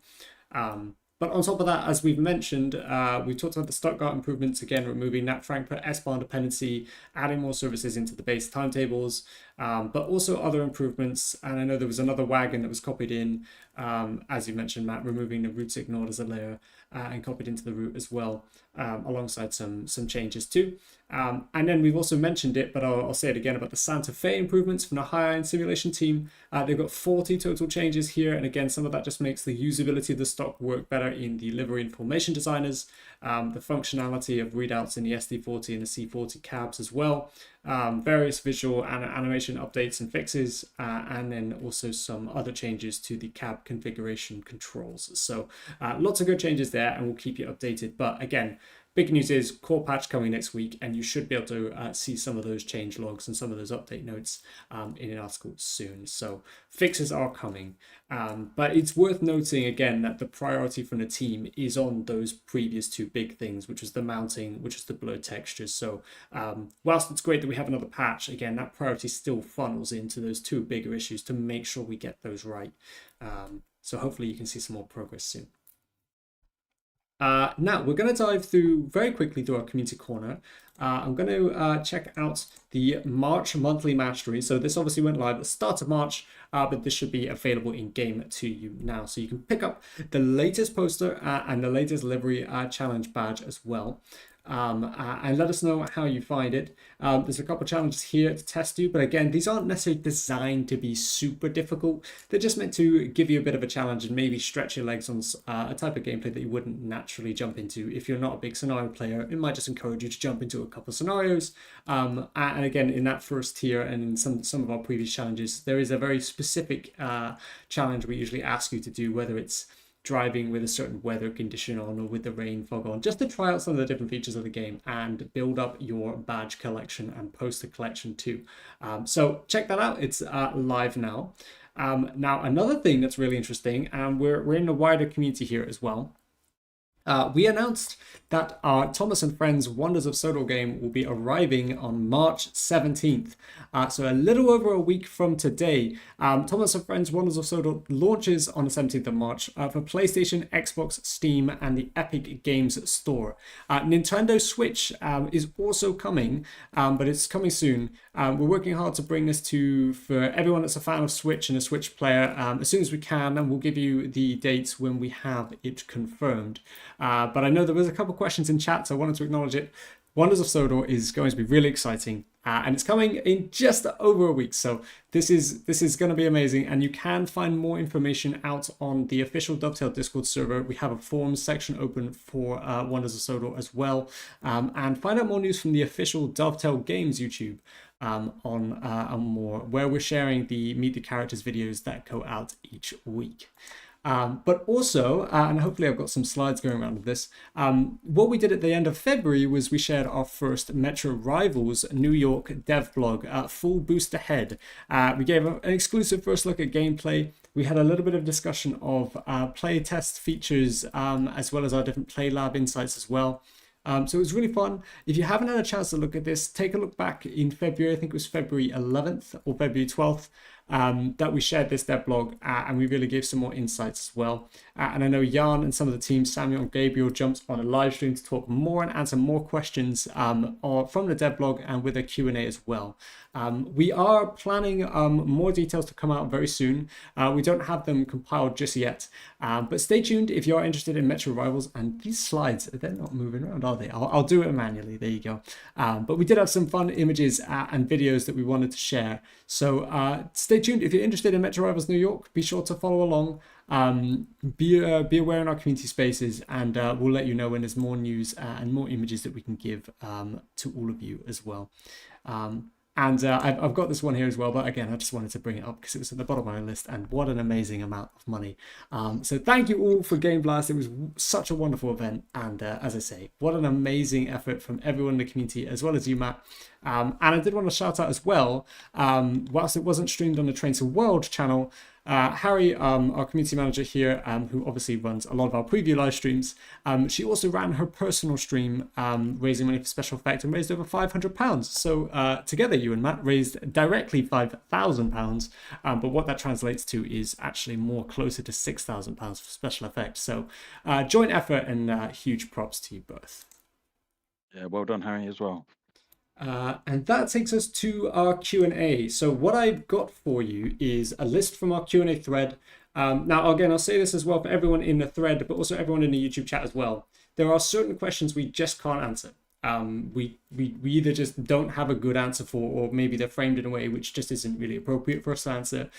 Some things we can't say more about. If it's just, have we got certain content lined up on our roadmap, we can't tell you. If it's, hey, what are the secrets of Dovetail that you're working on, we can't necessarily say. So we won't bring them up. I mean, if you're, sometimes we get asked in our live Q&As more information about this, and we tend to just kind of fall on the whole, well, I wish we could say more, but we can't. So some questions like that we don't answer, but I have got a list from some users in that thread of the ones that the best ones we can answer, and we'll take a few of them live as well. Just a quick note on some of the quick ones that I have seen in the chat while we've been going through. The first one was the new Discord, when's the next Discord Q&A session? Now, trust me, don't get me wrong, I absolutely love these sessions, but it is something we've got to try and fit in alongside all of our other releases, our previews, our roadmap streams, and we've still got to obviously dedicate a couple hours of our time to it in the day, so I want to make time for it. I think the best slot for me to do another one of these with everyone as well, and maybe if you've got time to join, Matt, could be next week, but I'll take a closer look at it. Obviously, there's a lot of things happening. We've obviously talked about Liberec and the Expert 145 releasing this week. We've got the Stanford preview next Monday, and we've got Wonders of Sodor releasing on the 17th. It's a very busy time for us, but we're going to try and make some time for it. We'll just keep you updated, but I do apologize if it does feel like they're a little bit few and far between at the moment. It's not that we don't love Q&As, it's more that we're just trying to make sure we're supporting everyone in the team. So it is a good question though, and I appreciate it. I think being in front of Q&As and talking directly with players has such a wonderful charm with it that I don't think just answering questions always does. But we'll try and bring them back as soon as we can. The other one I know was brought up a lot was the Mildmay extension. Now, if you had a keen eye on our roadmap graphic, you can see in the bottom left there, obviously by Incredible Trains has been working on the Richmond extension for the Mildmay line. We've got no news for this at the moment, so I can't really add it. I just know that progress has been continuing, and when Johannes from Incredible Trains has more that we can share on like timelines, we'll make sure to give it to you. But I know you're very keen. I just thought I'd acknowledge that as well. So I'm going to probably pass some of these questions your way, Matt, if that's okay. I've got a few written out, and then we can take a see in the chat if there's any that you do want to bring up as well. If you note any as well, just feel free to write them down, and we'll come back to them. I think the first one I'll mention is, why have some or quite a few of our recent add-ons that we're working towards been limited to Gen 9? Now, there is quite a pretty straightforward answer to this. But I think, Matt, I'll let you take it because there's obviously kind of two sides to this coin as well, and I think you probably do a better job of explaining that with the technical side as well. Yeah, there's really a couple of things that we need to take in mind. One of them is that obviously timetables are getting more varied and they're getting more complex, and the routes themselves are getting more detailed as well. So with that in mind, what we're always trying to take a look at is how good of an experience is that going to be on Gen 8, and would improving that have an unacceptably detrimental effect on the Gen 9 and PC experience.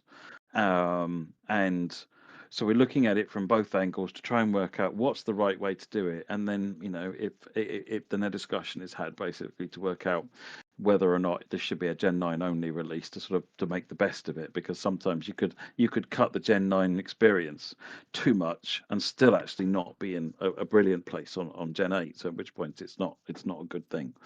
So we have lots of discussions about this internally.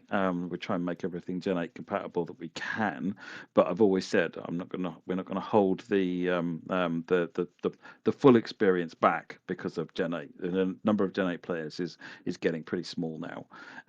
So it's if you're looking for a reason to or a time to upgrade, if you can, start saving and start looking getting yourself a console. But it's a challenging thing, and all sorts of things can affect it. Routes that have got lots of track will take up a lot more memory. Routes that have got busy timetables will take up more memory. Now, some things we can tune and optimize so that, for example, we can make a dedicated Gen 8 timetable and remove, and simplify the tracks, the data tracks down on the Gen 8 console so that that doesn't. But we can't really remove track.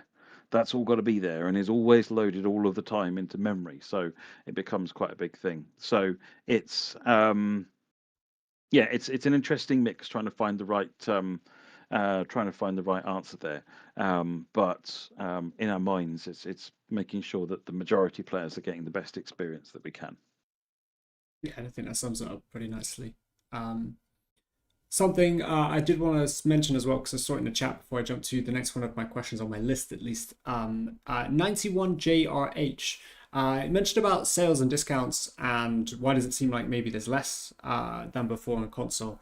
I'm not really sure on why it may seem like there's less at the moment, but what I will comment on is that our stance with sales at least hasn't changed.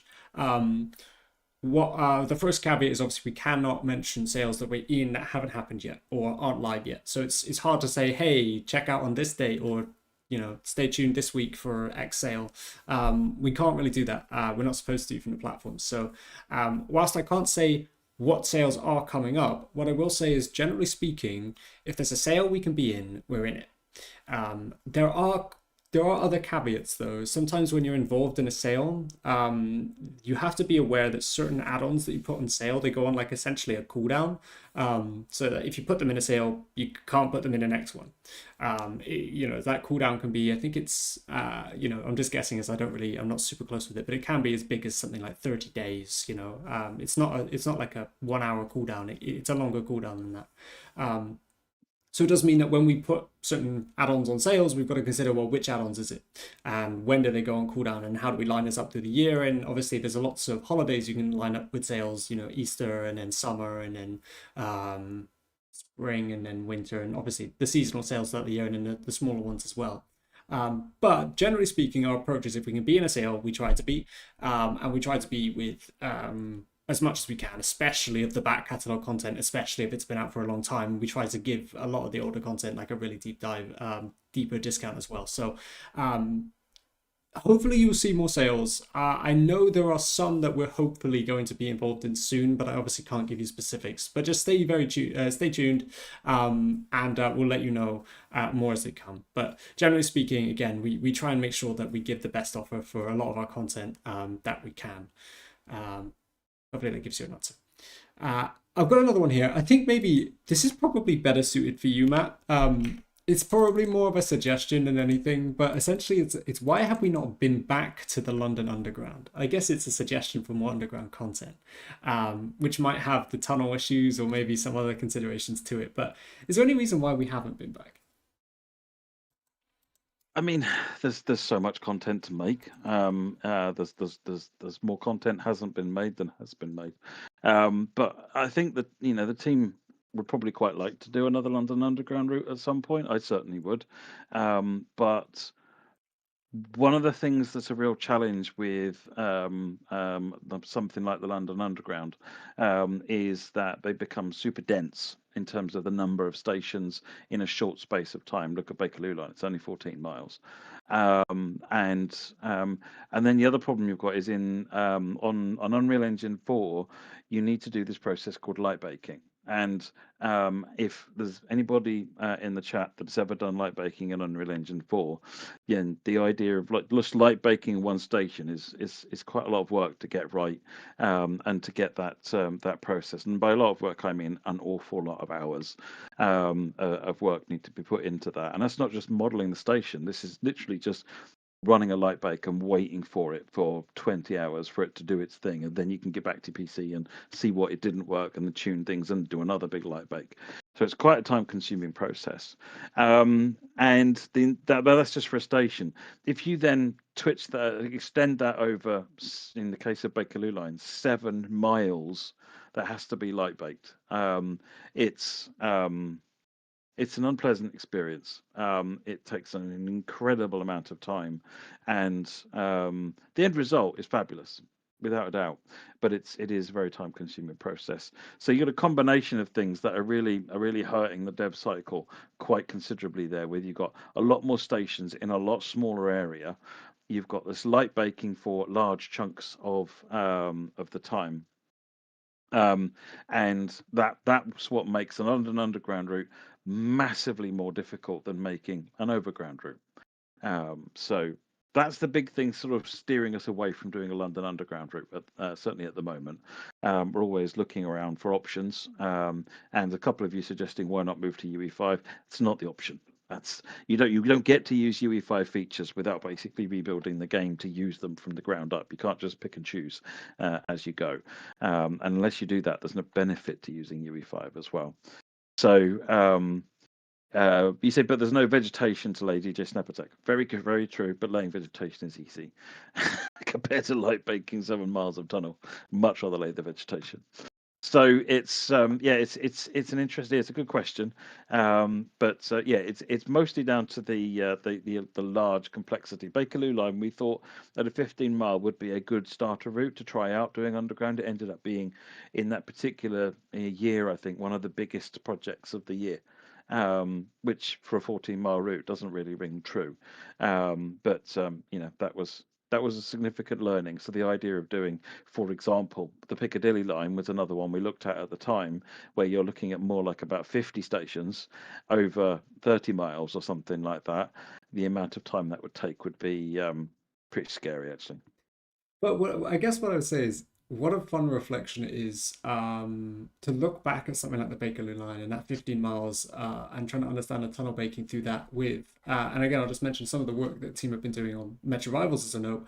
Again, I know we're talking about the difference of UE4 and UE5, very different projects, a lot of work needed, no plans for TSW on UE5, but the team are still members of the wider teams at Dovetail are still working in that and understanding that, and that is exciting because some of the tunnel shots and some of the metro subway shots we've seen in that are really cool and they're really awesome. And actually the level of detail, just from a recent playtest, I think from even some of the people in our group, it was really astounding. So what a nice reflection to kind of look back and then maybe see with what we've got in our tool set today. It's fun.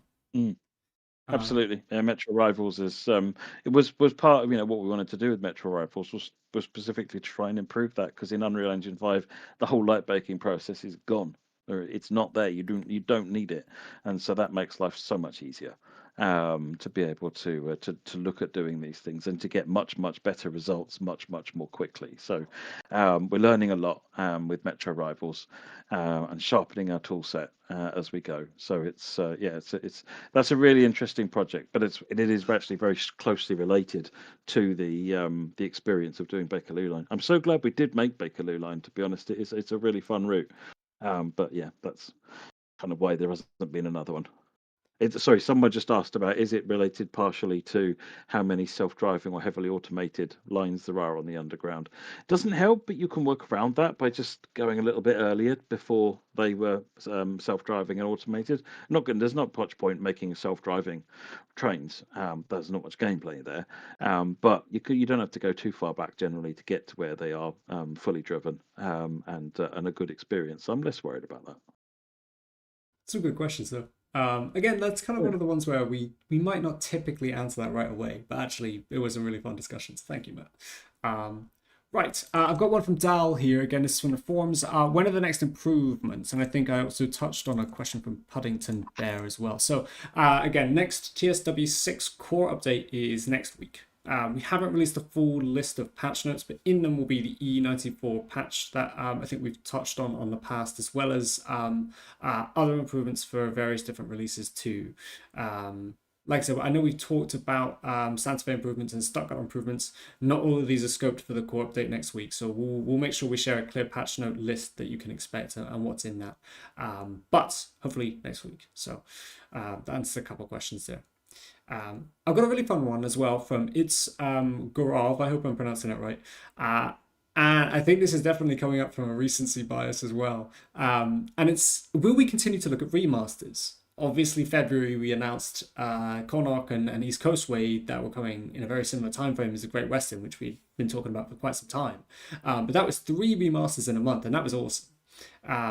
So what's next? And I think, I mean, generally speaking, it's been awesome. It's amazing to see the feedback. I think loads of people loved the idea of remasters. They love the idea of taking something that we've done in the past and giving it that fresh lick of paint and making it look really special, and also giving a chance for people to, people that are coming into Train Sim World nowadays that maybe only touched some of the recent releases, to grab something that has existed in the back catalogue for some time and has a lot of love with it and a lot of nostalgia from players, to the kind of quality and the feature set that we have in modern releases. So it's been wonderful seeing the people talk about the remasters and the conversation around them. What I can say really is that we've started looking at what next potential candidates could be, and we've also got data from our surveys as well, because I think in our last winter survey we talked about, if we were going to remaster anything, what would you want? And I guess I'll echo that question in the chat here today, as well as the feedback thread as well. What would you pick? If you wanted to have a remaster for anything, at least existing in Train Sim World, in the back catalogue, what would it be, and why, and what would make it exciting, and what was the best bit about the remaster? Was it the scenery that made it special, or was it the fact that we added more timetable services, or was it the fact that we added like top 4 lighting, or was it the timetable that made it worth it? Was it specific details within the add-on as well?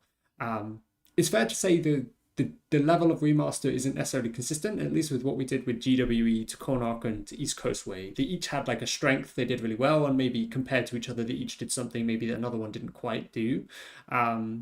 Is that something? Is there like a feature set you'd want as a minimum? It's really subjective, and I wonder if you have any thoughts on this as well, Matt. But I think what defines a remaster for some people is very different, and what is like the minimum bar people want to see it can be very different. But I will say, generally speaking, it's been really great to see these updates land, and from a community point of view, it's always great to deliver free stuff for players that have the content. And we'll obviously be looking at how we can do this again, because I think it's been largely really great, internally at least. Yeah, I mean, the remaster projects were fun. The team enjoyed it, and it's good to get them out. Yeah, in terms of the variants, to some degree, it's about this is the work that's been done. So, for example, Connacht, that was the work that Foles did, and rather than it languish on the servers because it didn't have other things, and I didn't know when they would be able to come in, we just thought, well, let's get it out. Now, perhaps one of the learnings there is maybe they don't get called remasters. Maybe they get called scenic updates or lighting updates. I don't know. But I think there's some language and communication in terms of how those go out. But I'd rather get them out than hold them sit them languishing on the server. Because if they're going to make the experience better, then that's a good thing, right? We're going to be looking over, the learnings from those remasters, how we position them, try and look at, what the consistency, what the sort of the minimum standards would be for a remaster. But then if something is not going to hit that mark, what might that be called? Because again, like I said, the key thing for me is I don't ever want work just sitting on the server. I'd rather get it out in some form so that everyone can benefit from it. But we do need to make sure it's packaged up clearly. I'm excited. I know there are some good candidates, and again, from some of the survey data, it's nice to know where we might be looking. There was another part of this question that I think was interesting, and I think I'll touch on it pretty. I wouldn't say lightly, but I'll touch on it kind of in a way I think you'd expect, which is, well, if we did more remasters, for example, then how does that kind of impact our other releases and our other testing slots and our time from support? And all I'd say is, at least with the 3 remasters we had in February, these were the only releases in February as a note for TSW. I'm kind of bundling the 171 release and that with the East Coast Way remaster because they released on the same day and they were very intrinsically linked. So February was very much, we treated them as full add-ons. We treated them as any add-on release, at least from a community and support perspective. We got feedback threads open. We made sure we were logging issues and we're submitting them with our teams and we're taking that feedback through. I don't see how this would change. These are effectively new big updates. We treat them when we do something like a remaster, we treat them as a full update. They have to go through the same level of retesting and they go out to the beta team. Every element of it is exactly treated like a full release. So it essentially is, even though it's maybe not as much work in dev to do it as the full release was, unless you're Liam and you're doing GWA remastered, and it takes 2.5 years, of course, which is just such a mammoth amount of work. Real tribute to Liam. But normally they aren't going to be at that level. Liam, even I think even himself, he would agree that that was setting a bar that probably won't be reasonably achieved. So I think that it's finding the right bar, getting the team to do some stuff, and then trying to fit it in. But yeah, it is by and large a similar project to a full project. So I hope that answers that question. Again, the obvious caveats would be if we're treating it like a full, standard add-on release, then it will get the kind of typical level of testing, slotting in with various departments in our teams, how we support it. So, and hopefully you've seen that reflected through with our feedback threads as well. Okay, I'll move on. We've got a couple ones from our old Verona, at least on the thread, especially ones I want to bring forward and talk about. The first one is passengers and passenger issues and what are we looking at with passenger work. And again, I think this was something that a few people flagged up as well. It's something that we want to look closer at, but currently there is nothing planned, to be clear. But I know there is a desire for passengers, and I think that kind of ties in with immersion. And I think, maybe you have thoughts on this, whether you agree or disagree, Matt. I'd be interested. But I think we've definitely been targeting immersion more and more. Announcements, suspension, visuals, lighting. And I think the further you go in immersion, it's really obvious when something breaks that immersion. And I think sometimes the passengers can be that thing that breaks the immersion when they do something weird, or they stand on a plant pot, or maybe they dive on the tracks when they definitely shouldn't. So I wonder if that's standing on the where it is. plant pot and standing on benches isn't quite as unusual, but yeah, flying into the sky, jumping onto the track, and all sorts of strange, or doing weird animations or all getting onto one door instead of using all of the other doors. There's a litany of problems and areas to look at. We've been cataloging and building up our internal library of tickets based on all of that stuff, and it's something we'll get to. But we've got more important things at the moment, like the package loading, like the blurred textures, and we'll it's on the list to look at, but not at the moment. So hopefully that's a bit of thought there as well. But again, I think I think I can agree that it would be lovely to look at it, and again just kind of fold in some of that immersion. There was another note as well about how our teams look at feedback threads. Generally speaking, we're constantly reviewing various feedback threads.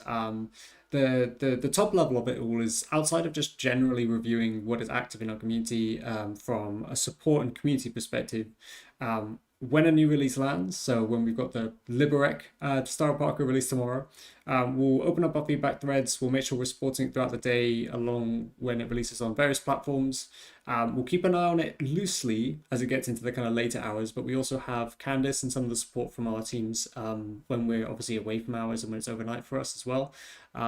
And then we'll throughout the week of, especially within like the first week of it launching, we give it special attention. We make sure we get the top 10, 20, 30 issues, things that players really want to see prioritized, whether they're just general feedback or whether it's like, like big issues. If there's crashing, then, we'll make sure we're addressing that. And then we prioritize that and we send that through to our team. There's obviously a call we regularly have between us, support, and then like our production teams as well. And then it's about folding them into patches. I think the one area of this that is definitely worth kind of acknowledging, but I think we have acknowledged it, but obviously that impact is that by focusing on things like blurred textures and the mounting, we talked about our cadence of updates being less frequent. So we've obviously got our core patch next week, but then the next one after that will be sometime in April. So then by making them less frequent, we're not as able to fold some of that work and some of that support we've done for some of our new releases into those patches.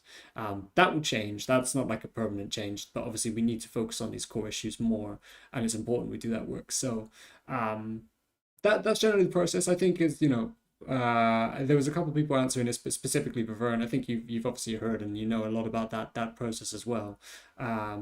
But again, I think it's also in the wider picture of what we're looking at right now. There's obviously like various capacity within the team to kind of split between those two projects as well as look at those updates. So we're doing that work. We're making sure that things are flagged, and the prioritization will come in those updates. So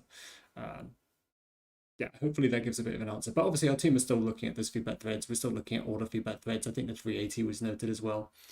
We've got those issues launched. We obviously see the latest each week. We have a lot of fancy tools. Some of them are like just directly data driven. Some of them use fancy systems. Some of them use like weird AI, not the bad AI that generates fake comments, but the AI that kind of has like a learning algorithm and can do interesting stuff. So we've got really fancy tools that basically let us know like where feedback is popping up and how often and what we should be looking at. So it's not just, is it my eyes that are reading things on the forums and missing things? Is it the team? We have tools that make sure we don't miss things. But yeah, we're working our best to fold this into core updates. And I think the only one from my list was another one from Puddington as well. So how much is the optimization work we're doing impacting new releases? Hopefully I mentioned this a little bit earlier, but just to say it again, some of the work we're doing at the moment, especially with new releases for optimizations, is like learning and knowledge. And generally speaking, we're sharing those learnings where we make like key learnings on how we can be better optimized. When we have regular check-ins with our third parties and semi-regular throughout the months, we'll make sure we're passing that optimization forward. And if there's like a flag or if there's an issue that they're raising or if there's like a status update or a progress update, and we can suggest these improvements, then we can. And if that's optimization that helps the performance stay better, then that's obviously optimization. So we are obviously making that work and being able to funnel it through to their teams as well. But yeah, so I think for current and releasing add-ons, it's just about making sure that they run as smoothly as possible, especially because our awareness of being optimized and our kind of pressure and presence to be as optimized as possible is very relevant right now, while we know it's a big issue in the community. So it is hopefully impacting new releases in a good way. And as actually Matt alluded to, a new release being Stamford coming soon, no release date yet, but coming very soon, preview next Monday. That should have some changes for optimization and hopefully have a decent level of impact, but we'll assess those with release. Cool. I haven't been checking the chat while reading just a couple of those notes. I don't know if you had any that you wanted to talk about, Matt. I've not seen any other ones to Marine Raptor, any other PC editor update news? Nope. No, nothing in the works on the editor. Oh no, not really. I've not been paying a lot of attention to some of the existing questions. I've been listening to you. That's all good. What I would say is we're coming to 9 anyway. Yeah. Sorry to do, yeah, it's fine. What I'd say is if there are questions, and there no doubt will be a couple that we haven't addressed in the chat, we have a Q&A thread that's currently live. And the way this always works is it this link? The way this works is I'll throw the link to it in the chat. But if you throw your question in there, if you're active in the chat right now and we didn't answer a question you wanted to ask, throw it in this thread. If you don't have a Forms account, it's pretty quick to make one. And tomorrow morning, I'll take a look through that thread before closing it, and then I'll answer anything that we didn't answer tonight. But what an evening, folks. It is an exciting march ahead. And again, I'll just throw the roadmap graphic up on screen one last time for you to look at it. But we have got 2 brand new announced products coming from TSG and Adamovic Productions, a brand new US developer to the TSW scene. New routes, new locos. We've got more things coming in 0 to 3 months. Just this week alone, we have Liberec Stará-Paka, an all-new Czech route releasing in tomorrow for FolezzWorld. As well as at the end of the week on Friday, we have the Expert DBBR 145, our second ever Expert tier loco from the TSG team. So it's an exciting week full of amazing stuff coming up in an exciting month because we've got the Stamford preview next week. And also, we've also got crazy other things happening with things like Thomas and Friends Wonders of Sodor on the 17th of March. So it's a really wonderful time. But thank you everyone for your support. I appreciate everyone joining us on the stream tonight. And again, props to you, Matt, for joining me tonight and having a great discussion time with our community. Thanks for having me. And that'll do us for now, folks. So have a great evening. We'll be back. I'll share more news on when we're live on our next Discord Q&A. I am hoping if it's not next week, it'll be the week after. I think we've obviously got to consider some of our team support around Sodor, Wonders of Sodor releasing. So I'll keep that in mind. But like I said, we'll jump on, and if we're not doing a Q&A, you can just tag us or just talk to us in the community spaces. We're active every day anyway. So we'll be in touch, but we'll see you tomorrow for the release of Liberec Stará-Paka, and I can't wait. Anyway, have a great evening, everyone, folks. We'll catch you around. Bye-bye. Thanks, everyone. Bye-bye.